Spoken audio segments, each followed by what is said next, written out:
What I'm about to tell you will make you question everything you think you know about trust and marriage. While I was overseas taking care of my dying father, my husband of 9 years sent me divorce papers through email, emptied our joint bank account of over $80,000, and moved his girlfriend into our home in Austin. But that was just the beginning. What I discovered next was so much worse.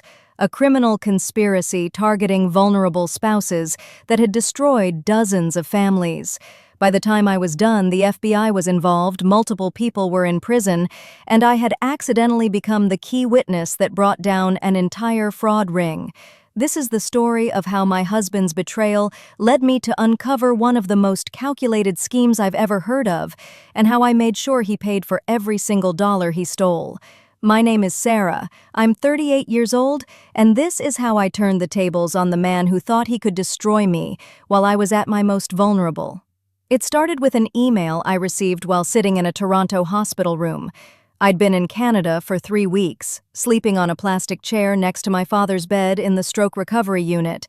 Dad had collapsed at his apartment in Mississauga while I was back home in Austin, and the doctors said he needed full-time care during his rehabilitation. As his only child, there was no question. I dropped everything and flew to Toronto to be with him.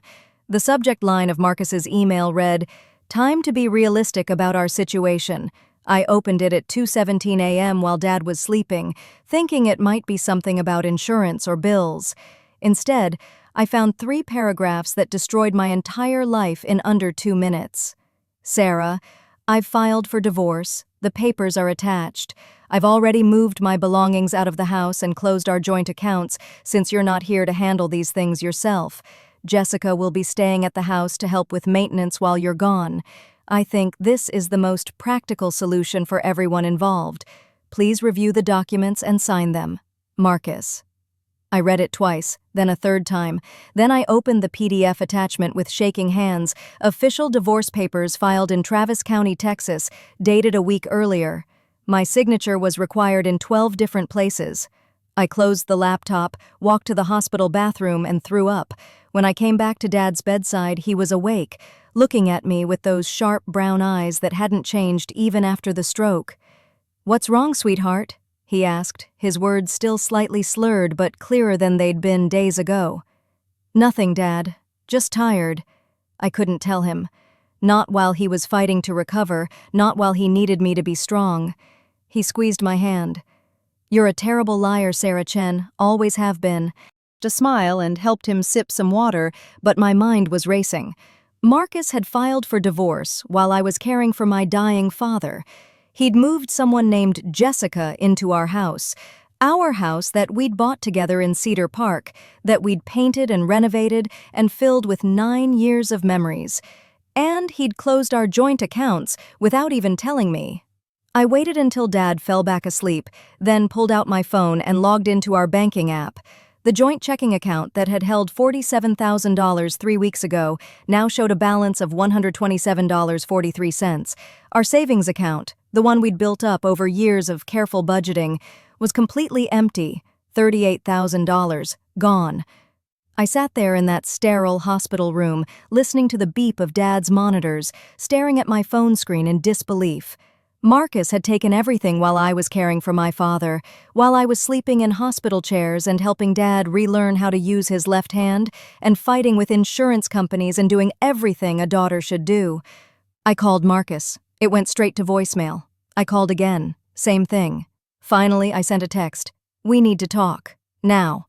3 hours later, he replied, "I thought the email was clear. Jessica and I will handle things while you're playing nurse. Focus on your father." Playing nurse, like taking care of my own father was some kind of game. That's when I knew this wasn't just about our marriage falling apart. This was something else entirely. The Marcus I'd married, the one who'd held me when Mom died, who'd helped me through graduate school, who'd cried at our wedding, that Marcus wouldn't have done this. Not like this. Not while I was dealing with a family crisis. Something was very, very wrong, and I was going to find out what. I opened my laptop again and started taking screenshots of everything: the email, the divorce papers, the bank statements. If Marcus thought he could destroy me while I was at my most vulnerable, he was about to learn that he'd picked the wrong woman to betray. My name is Sarah Chen, and I'm a graphic designer who runs my own marketing consultancy from home. At 38, I thought I had my life figured out: a successful business, a beautiful house in Cedar Park, and a marriage I believed was solid. Marcus Thompson, my husband of 9 years, worked as an IT consultant for various tech companies around Austin. We met at a University of Texas alumni event in 2015, bonded over our shared love of hiking and terrible sci-fi movies, and got married 8 months later in a small ceremony at Zilker Park. Marcus was methodical, logical, the kind of person who color-coded his calendar and never forgot to pay bills on time. I was the creative one, spontaneous and emotional, always pushing us to try new restaurants or take weekend trips to San Antonio. We balanced each other out, or so I thought. Our friends used to joke that we were like a perfectly matched software program, his systematic approach and my creative chaos somehow creating something better together. We bought our house in 2018, a 3-bedroom ranch style in Cedar Park with a big backyard where we planned to raise kids someday. Marcus handled all the financial paperwork since he was better with numbers, but both our names were on the mortgage and deed. We were partners in everything, or so I believed. My parents had divorced when I was 12, and I'd promised myself I'd never put a child through that pain. Marcus knew this about me. He knew how much stability and commitment meant to me because of my childhood. He'd held me through panic attacks about my parents' messy breakup, promised me we'd never become like them, that we'd always communicate, always work through our problems together. Dad moved to Toronto after retiring from his engineering job in Dallas. He wanted to be closer to his sister, my Aunt Linda, and he'd always loved Canada. We video called every Sunday, and I visited twice a year. Marcus usually came with me, and Dad adored him. They'd spend hours talking about technology and investments while I cooked dinner, and I loved watching my two favorite men bond. Looking back now, I can see the signs I missed. Over the past year, Marcus had become distant in subtle ways. He started working later, claiming new clients needed more attention. He'd take calls in his office with the door closed, something he'd never done before. When I asked about work, he'd give vague answers about complex projects and difficult clients. He also became obsessed with our finances in a way that felt different. Marcus had always been careful with money, but suddenly he was asking detailed questions about my business income, my client contracts, how much I had in my personal accounts. He suggested we should optimize our financial strategy and started talking about investments I didn't understand. We should diversify, he'd say over dinner.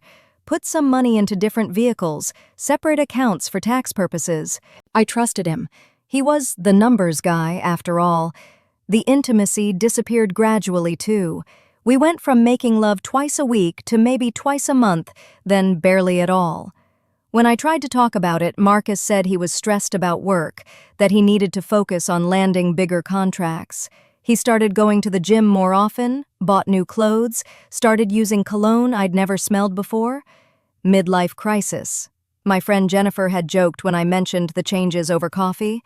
Men in their 40s all go through it. At least he's not buying a motorcycle.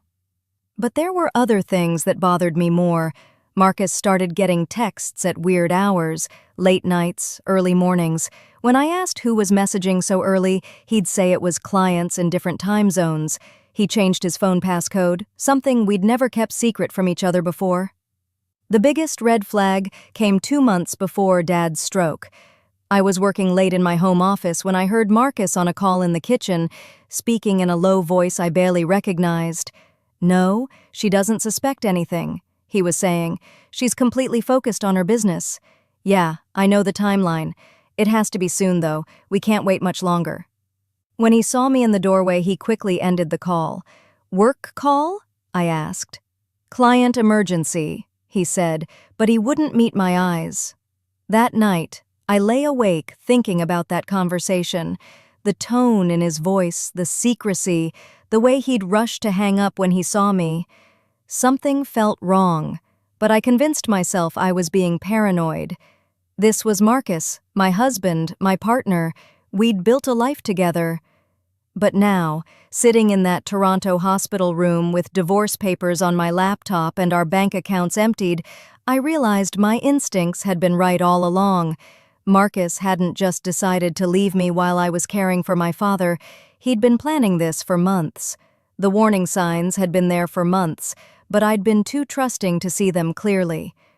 Now, sitting in that hospital room with Dad sleeping peacefully beside me, I started connecting dots that painted a picture I should have recognized sooner. It started about 8 months ago when Marcus began mentioning Jessica from his work. She was a project manager at one of his client companies, someone he had to coordinate with regularly. At first, it was innocent, complaints about her micromanaging style, jokes about her demanding personality. But gradually, the mentions became more frequent and strangely more positive. Jessica actually had a good point about the server architecture, he'd say over dinner. Or, Jessica suggested this great sushi place downtown, we should try it sometime. I didn't think much of it. Marcus worked with lots of people, and he'd always been professional about maintaining good relationships with clients. But looking back, I realized he'd never mentioned any other coworkers with such consistency. Then came the late-night emergencies. Marcus would get calls at 9 or 10 p.m. claiming there were server crashes or urgent deadlines that required immediate attention. He'd grab his laptop and work in his office for hours, sometimes not coming to bed until after midnight. When I asked about these crises, he'd wave dismissively and say, "Just Jessica's team struggling with the implementation." The financial changes were more subtle, but should have been huge red flags. 3 months ago, Marcus suggested we refinance our house to take advantage of better interest rates. He handled all the paperwork, brought me documents to sign, explained how we'd save money in the long run. I trusted him completely. He'd always managed our bigger financial decisions successfully. What I didn't realize was that he was pulling equity out of our home while refinancing, adding almost $80,000 in cash to our accounts. At the time, he explained the extra money as a financial cushion for my business expansion and potential home improvements. "We should keep some of this liquid," he'd said, moving chunks of money between accounts. "Separate some for taxes, some for investments, more organized this way." I was busy with my biggest client project of the year, rebranding for a major Austin tech company, so I let him handle the details. That was our arrangement. I managed the creative work that paid our bills. He managed the financial planning that secured our future. But the biggest sign I missed was Marcus's sudden interest in my business operations. He'd never paid much attention to my client work before, but suddenly he wanted to know everything. How much was I making per project? Which clients paid the most? How much did I keep in my business account versus transferring to our joint account? "Just trying to understand our complete financial picture," he'd explained when I questioned the detailed interrogation. "Maybe there are tax advantages we're missing." He even suggested I should travel more for client meetings, take on projects that required extended travel. When the Toronto opportunity came up, a potential 3-month contract with a Canadian marketing firm, Marcus was surprisingly enthusiastic. "You should definitely pursue that," he'd said. "Great opportunity to expand internationally. I can handle things here." I'd been hesitant about spending so much time away, but Marcus insisted he'd be fine, that I shouldn't hold back my career for his sake. Now I realized he'd been planning for me to be gone. The night before Dad's stroke, when I was frantically booking flights to Toronto, Marcus had been unusually calm and helpful. He'd immediately started talking about practical arrangements, who would check our mail, water the plants, handle any house issues while I was away. "Don't worry about anything here," he'd said, hugging me at the airport. "Just focus on your dad. Take as long as you need." His eyes had been dry when he said goodbye, I realize now. No tears. No real emotion about me leaving for an indefinite period during a family crisis, just practical, organized support.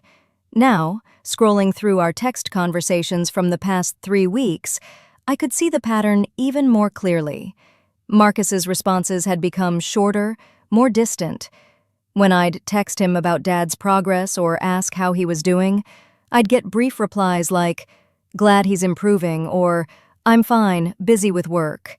No questions about when I might come home, no expressions of missing me, no interest in my emotional state while dealing with Dad's health crisis. He'd been pulling away because he was already gone. I opened my laptop and started a new document, typing out everything I could remember. Dates, conversations, financial changes, behavioral shifts.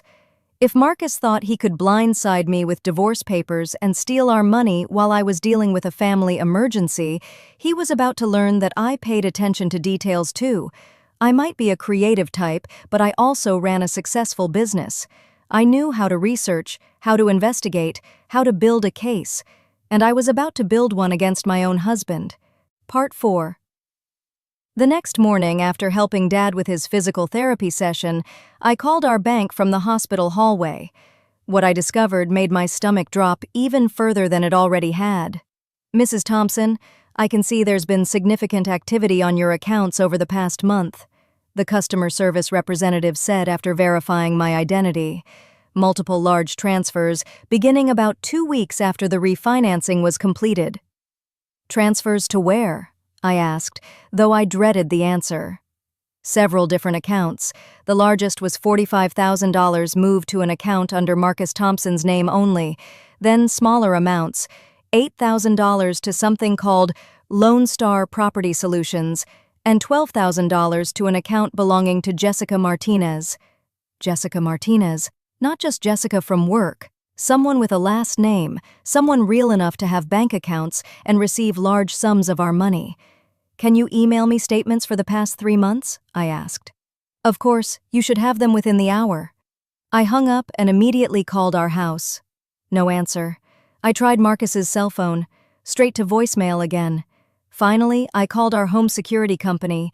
We had a system installed 2 years ago after a break-in down the street. "I need to access my account remotely," I told the technician. "I'm traveling and want to check on my house." 20 minutes later, I was logged into our security system from my laptop, watching live feeds from cameras throughout our home. What I saw made me physically sick. Jessica wasn't just staying at our house, she was living there. Her clothes were hanging in our bedroom closet, her toiletries were scattered across my bathroom counter, she was cooking in my kitchen, eating at my dining table, sleeping in my bed. But that wasn't the worst part. I watched as Jessica answered our front door to let in a man I'd never seen before. Tall, thin, with a clipboard and measuring tape. They walked through our house together, the stranger taking notes and photos of every room. At one point, he stood in our living room talking to Jessica while gesturing broadly at the space, a real estate appraiser. They were getting our house appraised. I screenshotted everything, saved the video files, and then called my friend David Martinez, ironically sharing a last name with Jessica, though I was pretty sure that was just a cruel coincidence. David had gone to law school after our undergrad years together and now practiced family law in Austin. "Sarah, aren't you in Canada with your dad?"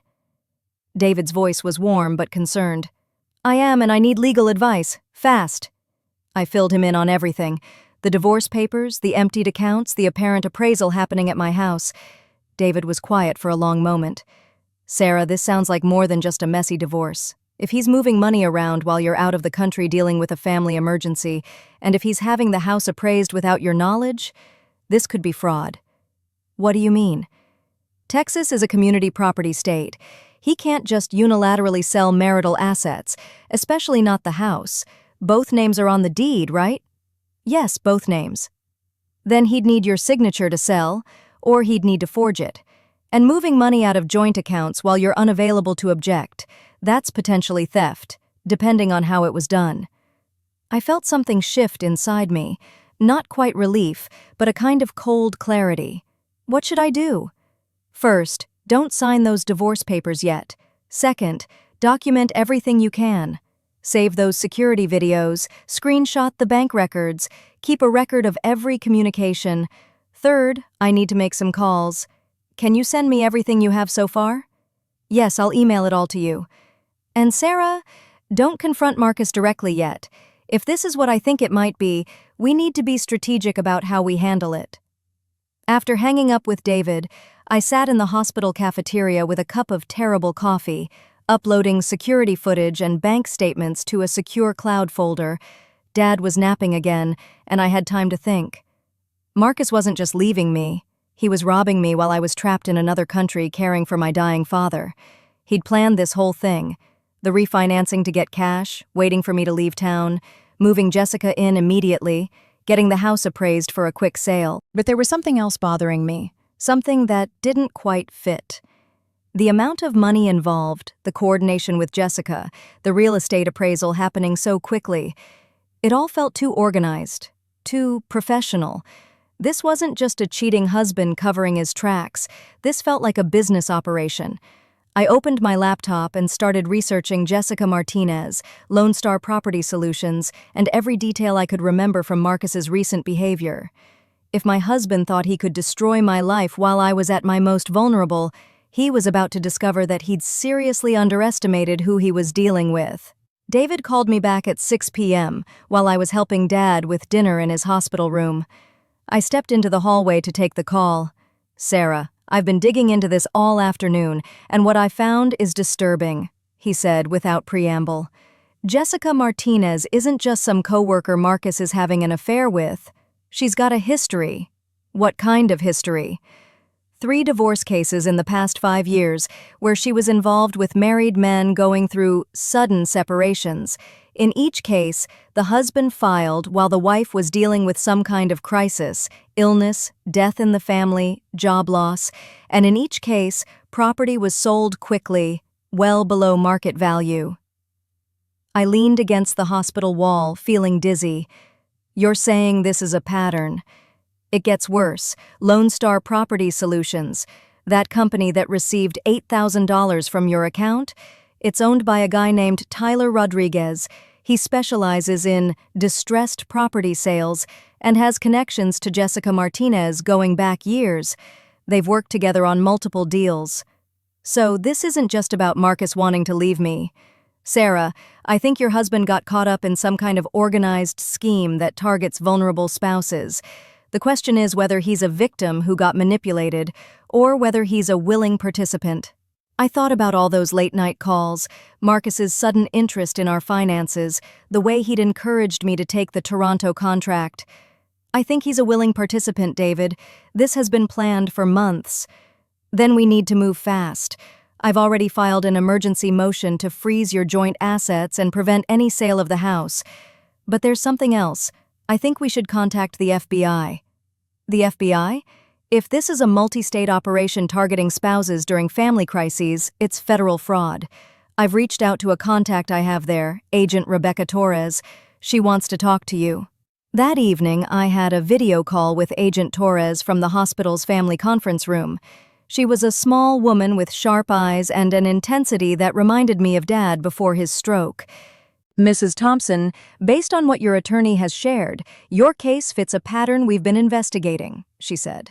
"We believe there's an organized group targeting military families, people with elderly parents, anyone who might be forced to travel or be away from home during vulnerable periods." "How many families?" "We've identified at least 8 cases across Texas, Oklahoma, and New Mexico with similar characteristics.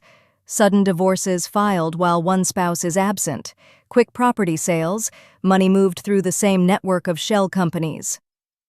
I felt sick thinking about other families going through what I was experiencing. "What happens now?" "We need your cooperation as a witness, and we need you to not alert your husband that we're investigating. Can you do that?" "Yes, but there's something else." I told her about the real estate appraiser I'd seen on the security cameras. Agent Torres's expression sharpened.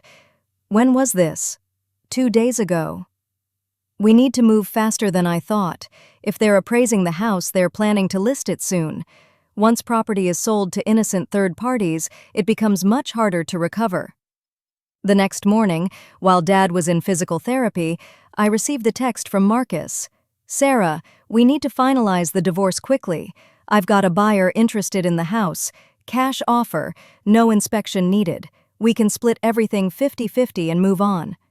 I screenshot the message and forwarded it to David and Agent Torres. 20 minutes later, David called. "Don't respond to that text yet," he said. "Agent Torres wants to coordinate a response that might help their investigation." "What kind of response?" "They want you to seem cooperative but ask for details. Find out who the buyer is, what the timeline looks like, how much they're offering. Make Marcus think you're going along with it." An hour later, I sent Marcus a carefully crafted reply. I'm overwhelmed dealing with Dad, so quick resolution sounds good.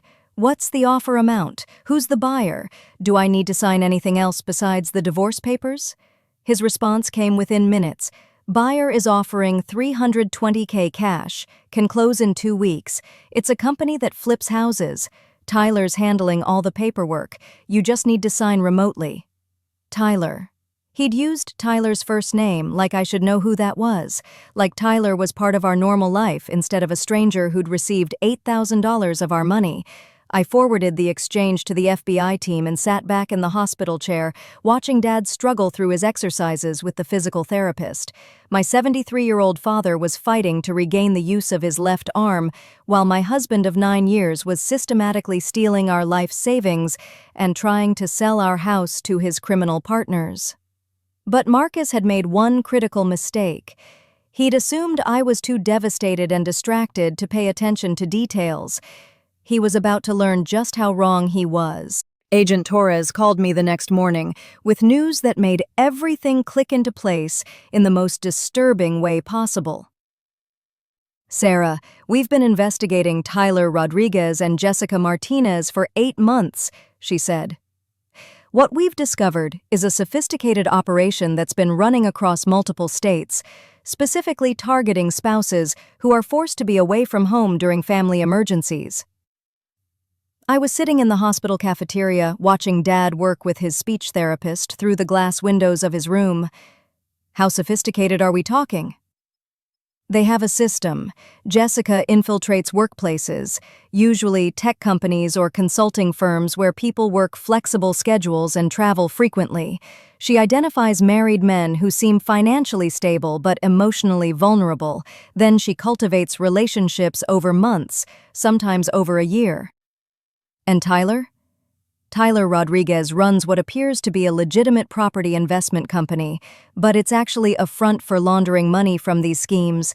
He's got connections to corrupt appraisers, real estate agents, and even some bank employees who help expedite fraudulent transactions. I felt sick. So, Marcus, how long do you think this has been going on? Based on what we've uncovered, Jessica likely started targeting your husband at least 10 months ago.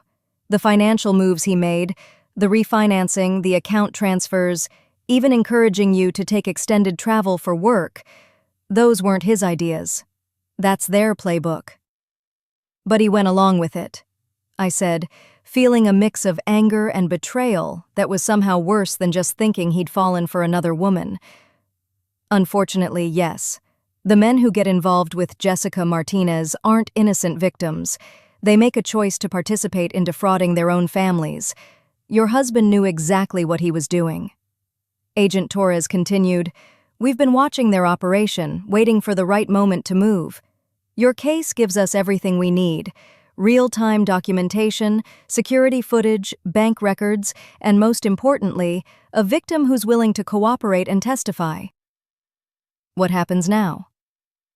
We're going to let them think everything is proceeding as planned. You're going to continue playing along with Marcus, but we're setting up surveillance on your house and monitoring all their communications. When they try to complete the house sale with forged documents, we'll have them on federal fraud charges. That afternoon, I received another text from Marcus. Tyler needs you to sign the sale documents by Friday. I'm sending them via DocuSign. Just need your electronic signature. Jessica found a great apartment downtown, so we can be out of the house by next week. Jessica found an apartment, like they were a normal couple making normal moving plans, instead of criminals stealing my life's work while I cared for my dying father. I forwarded the message to Agent Torres and David, then crafted my response. "Okay, but I want to understand the numbers. Can you send me a breakdown of how the money will be split after the sale?" Marcus's reply came quickly. "After paying off the mortgage and Tyler's fees, we'll each get about $95K. Fair split. I'll transfer your half to whatever account you want." I almost laughed at the audacity. Our house was worth at least $380,000 in the current Austin market. They were selling it for $320,000 to Tyler's company, which would then flip it for a huge profit. And somehow Tyler's fees were eating up another $130,000 of the proceeds. But the most telling part was that Marcus genuinely seemed to think I'd be grateful for my $95,000 share of my own house. That evening, Agent Torres called with an update that made my blood run cold. "Sarah, we've identified 11 other families that have been victimized by this same scheme over the past 3 years. The financial damage is over $2.8 million in stolen equity and savings." 11 families? Military families mostly, but also people dealing with elderly parents, serious illnesses, job relocations, anyone who had to be away from home for extended periods during vulnerable times. Jessica Martinez has been running this operation methodically, moving from city to city, company to company.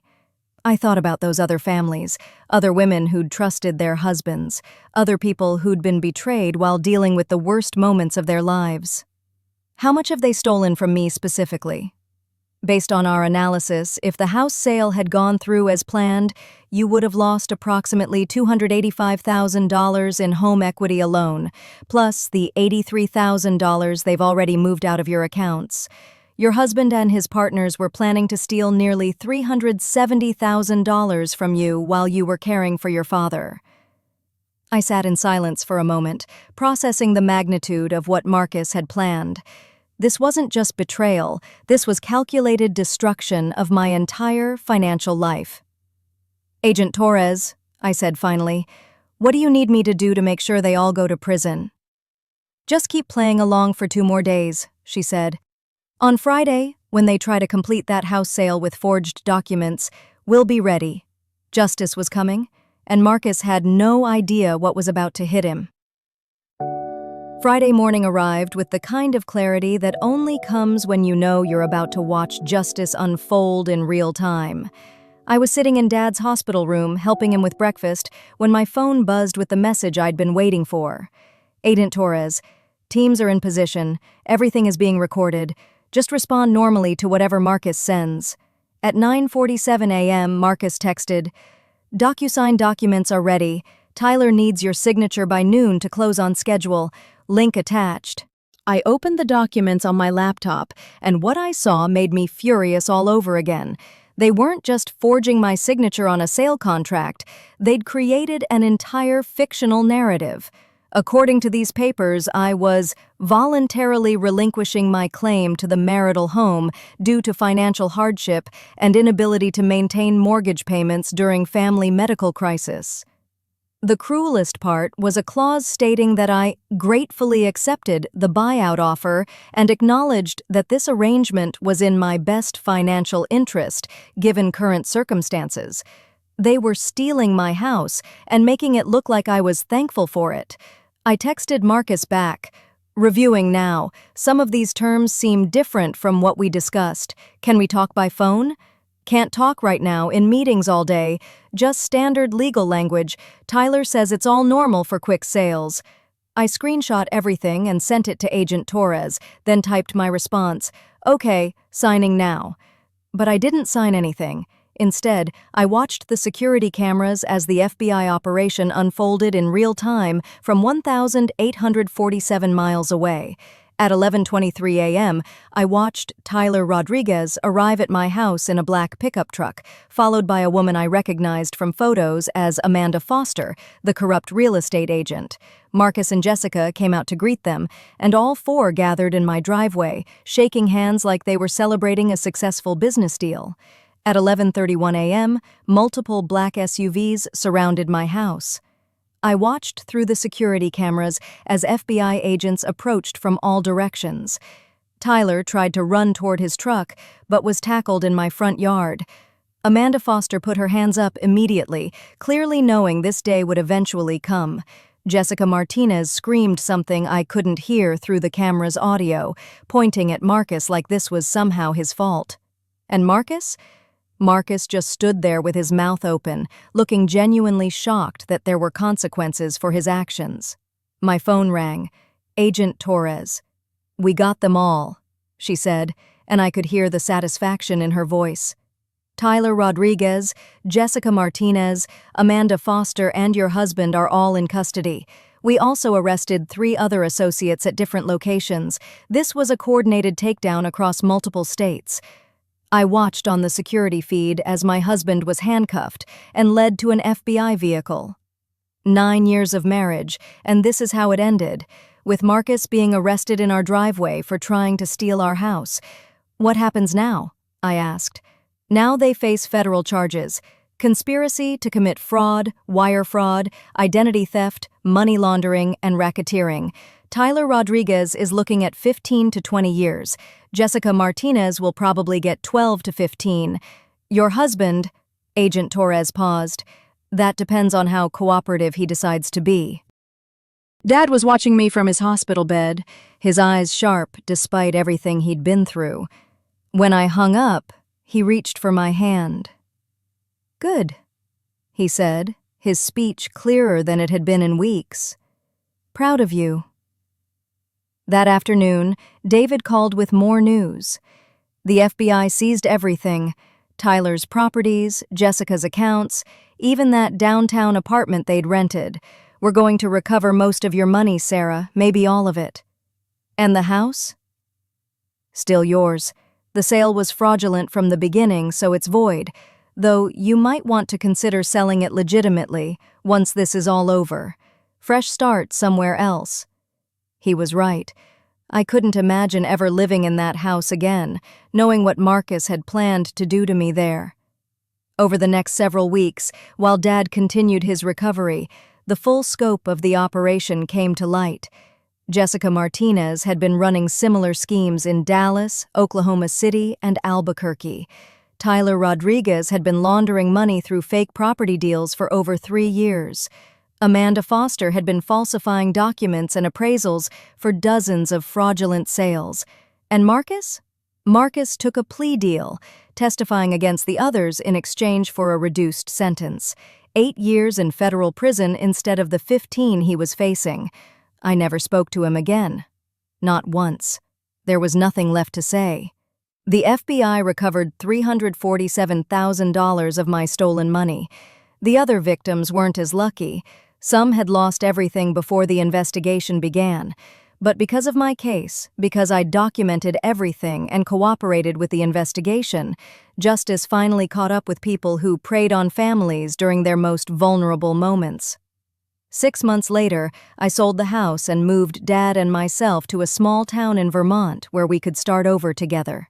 Sometimes justice takes time, but when it comes completely.